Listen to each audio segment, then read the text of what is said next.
Hey there, YouTube.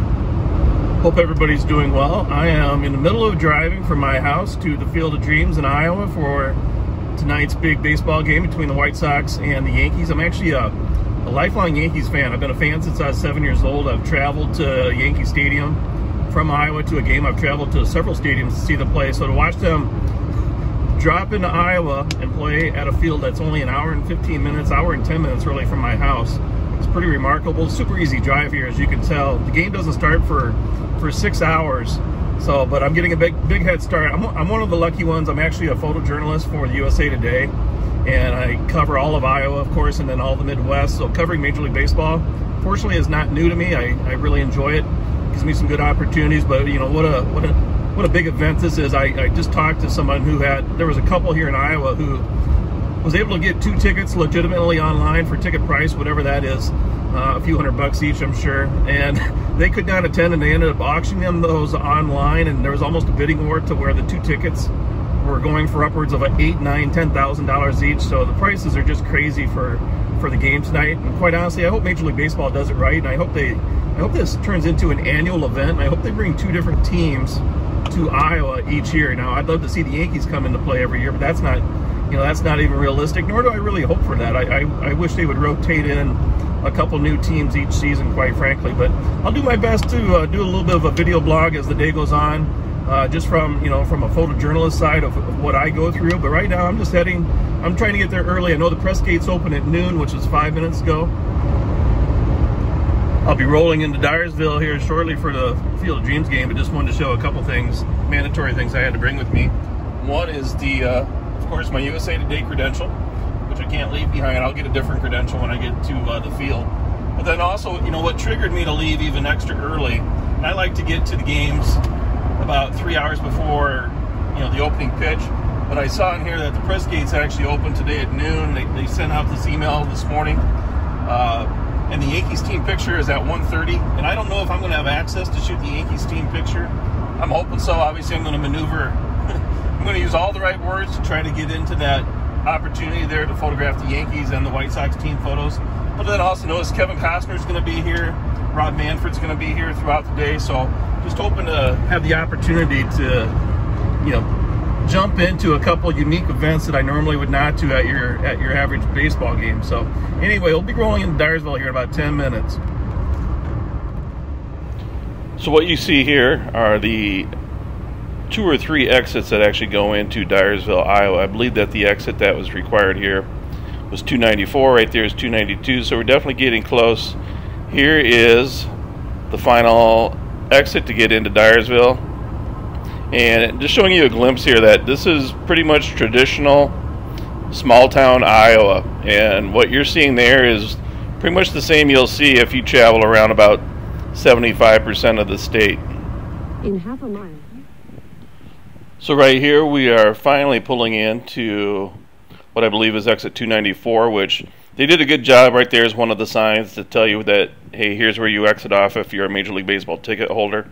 All the signs were very, very clever to say, if you're a Major League Baseball ticket holder, go this way. If you're not, don't even bother trying, because you're not going to get through. So here we are driving through Dyersville. The good part of driving 6 hours before the opening pitch is that obviously traffic's very limited right now, so it's easy access into Dyersville, because many of the press warnings were saying that traffic's going to be terrible.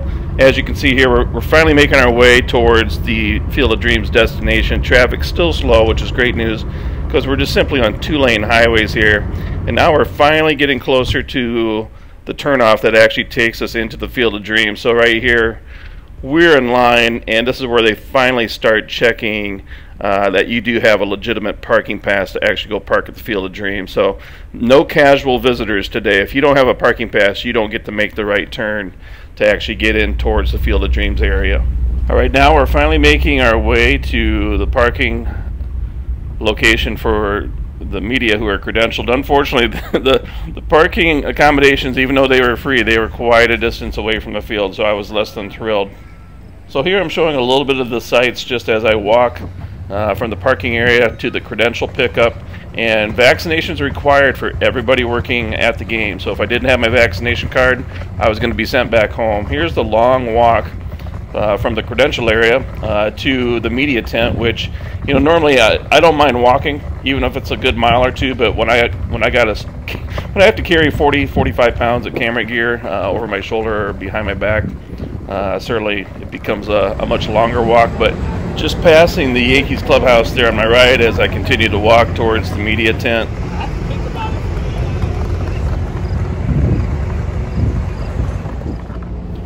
So here's what the media tent looked like, and quite frankly, I was extremely pleasantly surprised. Very well air conditioned. Actually, by the end of the night, people inside were freezing, but good Wi-Fi service, good snacks, and we get to watch the press conference at the same time. Here's my first step, some of my first steps out onto the field, just showing you what the overall view looked like.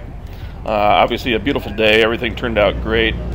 Here's Tim Anderson speaking at his press conference for a short while. And most of these players, they only speak for about 5-10 minutes. They take about 10 questions at most. Aaron Judge here speaking with the press, which is, it's always interesting to watch these and kind of see how the players interact with the press. All the players are very gracious.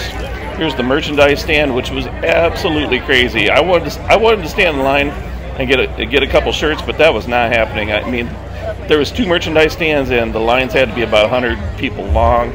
Here's the Yankees warming up, probably about 2 hours here before game time, just right before they start their batting practice. I think the White Sox went first, but just stretching out here are the Yankees on the field. And now the Yankees are actually going through their batting practice right here, and the fans are starting to fill in, and yeah, just taking it all in, enjoying the moment.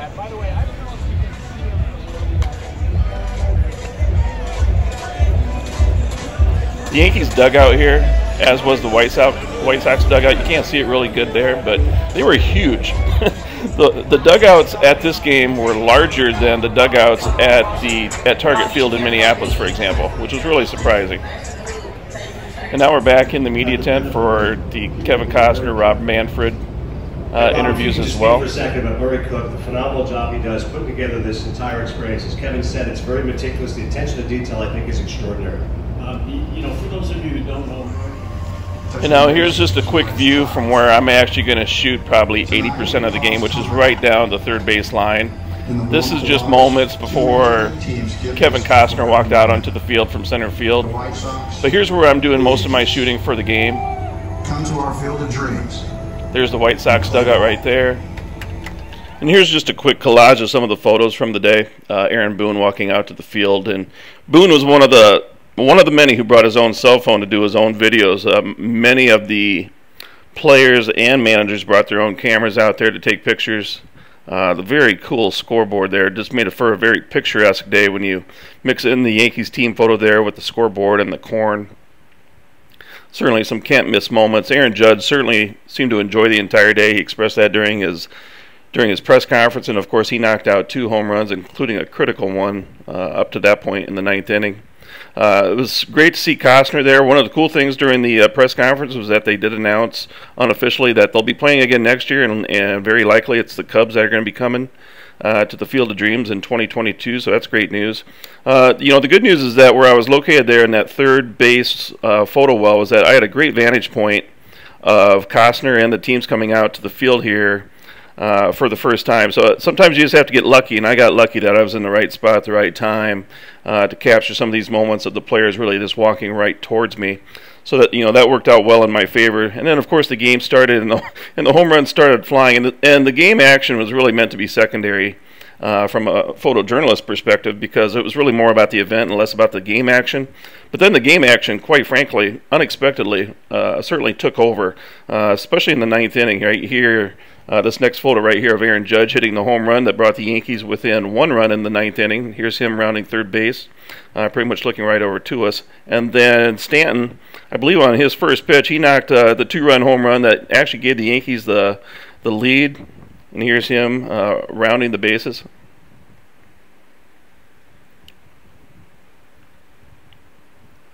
And of course the Yankees are celebrating, thinking they're going to win this game. And things would change rapidly, though. Here's the dejected look from the the White Sox closer, Hendrickson after giving up the 2 home runs. But then Tim Anderson took over in the bottom of the 9th inning, hit a 2-run home run, which is just amazing. 6 runs in the 9th inning, 3 home runs. All 3 home runs were 2-run home runs, including this walk-off by Anderson that was, just epic. And I'm a huge Yankees fan, so obviously I was bummed, but you have to be excited for the moment that you just watched history happen. So there was no complaints. This is just one game out of 162. I'd rather see a game like this than a 14-1 blowout any day. So please like and subscribe. There's just some of my memories from the Field of Dreams day. Thanks, everybody.